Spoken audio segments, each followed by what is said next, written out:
নালিতাবাড়ীতে ছাত্রশিবিরের উদ্যোগে পুরস্কার বিতরণ ও আলোচনা সভা অনুষ্ঠিত। আমিরুল ইসলাম, নালিতাবাড়ী, শেরপুর। শেরপুরে নালিতাবাড়ীতে সিরাতুন নবী সাল্লাহুস সালাম উপলক্ষে কুইজ প্রতিযোগিতার পুরস্কার বিতরণী ও আলোচনা সভা অনুষ্ঠিত হয়েছে।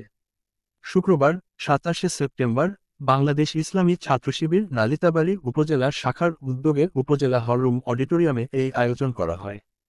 বাংলাদেশ ইসলামী ছাত্রশিবির নালিতাবাড়ী উপজেলা শাখার সভাপতি ওমর ফারুকের সভাপতিত্বে আলোচনা সভায় প্রধান অতিথি হিসেবে শেরপুর জেলা জামায়াতের আমির মাওলানা হাফিজুর রহমান ও প্রধান বক্তা হিসেবে বাংলাদেশ ইসলামী ছাত্রশিবিরের সাবেক কেন্দ্রীয় বিতর্ক সম্পাদক গোলাম কিবরিয়া আলোচনা করেন। এছাড়াও এ সময় আরও বক্তব্য রাখেন বাংলাদেশ ইসলামী ছাত্রশিবিরের সাবেক কেন্দ্রীয় কার্যকরী পরিষদ সদস্য ডা. শহীদুল্লাহ শরীফ, ডা.